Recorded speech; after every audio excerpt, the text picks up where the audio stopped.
subscribe supaya video saya selanjutnya teman-teman tidak ketinggalan. Terima kasih, langsung saja. Check it out.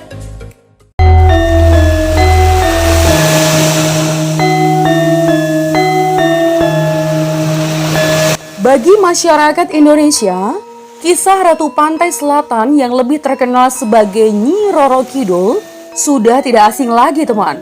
Namun berbagai cerita rakyat dari beberapa versi mengenai legenda ini, yaitu Nyi Roro Kidul atau juga disebut Nyai Roro Kidul, adalah tokoh legendaris Indonesia yang sangat populer di kalangan masyarakat Pulau Jawa dan Bali. Ya, tokoh ini dikenal sebagai Ratu Laut Selatan atau Samudra Hindia. Menurut legenda Sunda, Nyi Roro Kidul mulanya merupakan putri kerajaan Sunda yang diusir ayahnya karena ulah ibu tirinya. Ya, dalam perkembangannya masyarakat cenderung menyamakan Nyi Roro Kidul dengan Kanjeng Ratu Kidul. Kedudukan Nyi Roro Kidul sebagai Ratu Lelembut Tanah Jawa menjadi motif populer dalam cerita rakyat dan mitologi.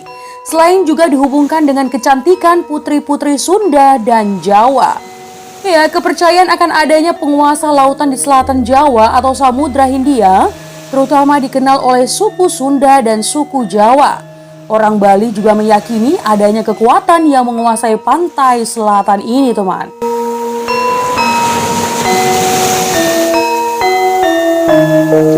Dalam masyarakat Jawa Kejawen, sangat percaya dengan mitologi Nyi Roro Kidul ini.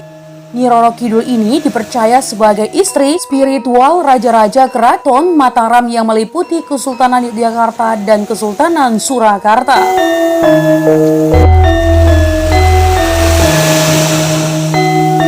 Sedangkan versi Sunda lain lagi ceritanya, teman, dan menganggap bahwa Ratu Kidul merupakan titisan dari putri Pajajaran yang bunuh diri ke Laut Selatan setelah diusir oleh keluarganya karena menderita penyakit kulit. Nah, kalau masalah ritual yang dilakukan baik oleh masyarakat Jawa maupun Sunda, semuanya hampir sama, teman.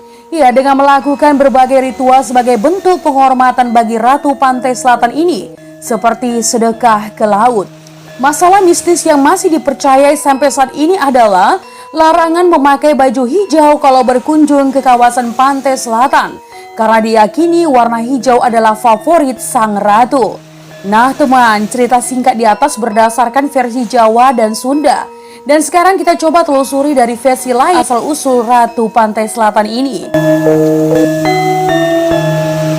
Ya, ada yang mengisahkan bahwa Ratu Kidul ini adalah Ratu Bilqis, istri Nabi Sulaiman.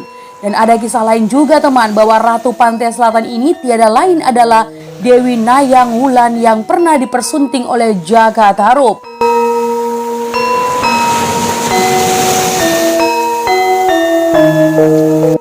Sekarang kita coba menelusuri kisah dari Sumatera Utara yang mengisahkan bahwa sesungguhnya yang disebut Nyi Roro Kidul itu berasal dari Tanah Batak. Ya, cerita singkatnya begini, teman. Si Raja Batak memiliki dua orang putra, yaitu Guru Tatea Bulan dan Raja Isombaon. Guru Tatea Bulan memiliki 5 orang putra dan 5 orang putri dari istrinya yang bernama Siboru Baso Burning. Dan dari nama terakhir inilah lahir putri Siboru Biding Laut yang diyakini sebagai Nyi Roro Kidul. Kisah awalnya, si Biding Laut diajak saudara-saudaranya untuk menikmati keindahan suatu pulau, namun Biding Laut tidak menyadari akan niat jahat saudaranya itu, teman. Dengan menggunakan 2 perahu, tibalah ia di suatu pulau yang tidak ada penduduknya. Karena merasa lelah, Biding Laut pulas tertidur, dan ketika terbangun ia merasa kaget karena saudara-saudaranya itu telah meninggalkannya seorang diri. Nah, teman, menurut mitos nih ya, Biding Laut berusaha mencari saudaranya, tapi tidak ketemu, dan dia langsung menaiki salah satu perahu yang ditinggalkan oleh saudaranya itu, teman. Nah, Biding Laut berusaha kembali ke Sibolga, tapi apa daya, karena ombak yang begitu besar sehingga perahunya terombang-ambing beberapa hari sampai terdampar di tanah Jawa. Nah, singkat ceritanya nih, teman ya, seorang raja dari Jawa Timur yang tertarik dengan kecantikan Biding Laut telah berhasil mempersuntingnya. Awalnya rumah tangga mereka bahagia loh, namun ada yang sirik dan memfitnah Biding Laut berselingkuh. Hati sang raja galau, teman, mendengar istrinya dituding selingkuh. Namun hukum harus tetap ditegakkan.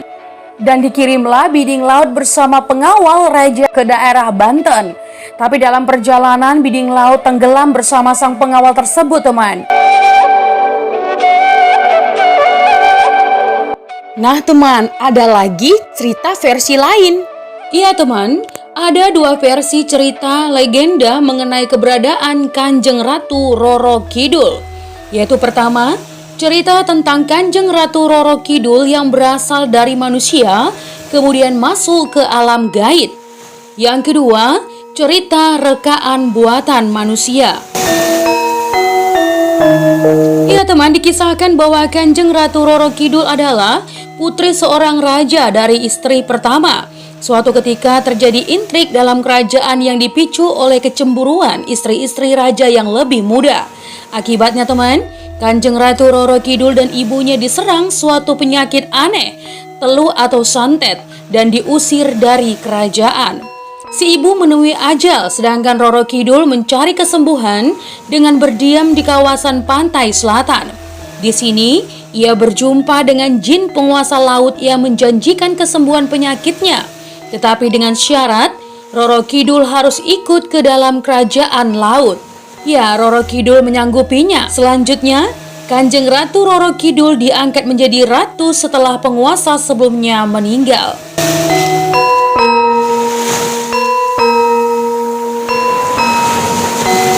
Yang kedua, cerita rekaan buatan manusia. Cerita ini berkaitan dengan kisah Sultan Agung, penguasa kerajaan Mataram. Dikisahkan teman, ketika Sultan Agung berkuasa, dia berharap agar rakyatnya hidup tentram dan tidak berniat melakukan pemberontakan. Ya, sebagaimana pernah dialami kerajaan-kerajaan pendahulunya, seperti Singosari, Majapahit, Demak, dan lain-lain. Didorong untuk mencegah terjadinya pemberontakan itulah Sultan Agung mengeluarkan maklumat seputar kebesaran kerajaan Mataram.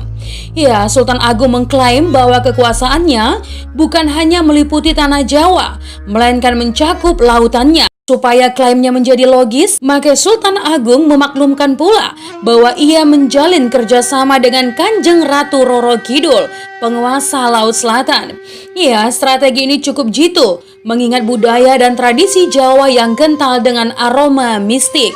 Bahkan teman, beredar pula cerita bahwa pada bulan Suro atau Muharram, masyarakat tanah Jawa dilarang mengadakan pesta atau hajatan. Ya, karena itu di bulan Kanjeng Ratu Roro Kidul sedang menyelenggarakan hajatan di kerajaan lautnya. Ya, padahal alasan sesungguhnya karena di bulan Suro itu penguasa Mataram mengadakan pesta seperti pernikahan kerabat kerajaan.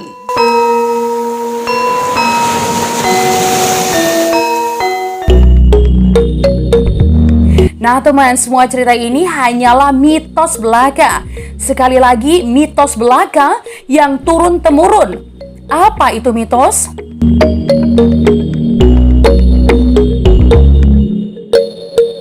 Iya, mitos adalah cerita suatu bangsa tentang dewa dan pahlawan zaman dahulu teman. Mengandung penafsiran tentang asal-usul semesta alam, manusia, dan bangsa.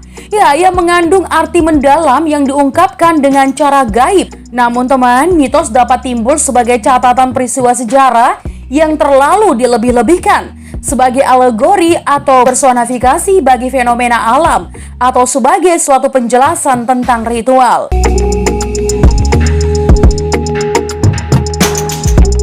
Beda tempat, beda lagi ceritanya. Oleh sebab itu, cerita tentang Nyi Roro Kidul bukanlah suatu kebenaran yang harus dipercaya atau patut dipercayai. Karena bisa jadi beberapa mitos justru menyesatkan. Padahal jika dipikir secara logika, beberapa hal justru tidak masuk akal teman dan tidak memiliki hubungan sama sekali. Tapi tentu saja semua kembali kepada diri teman masing-masing.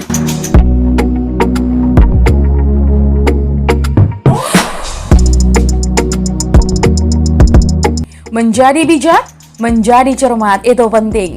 Terima kasih teman.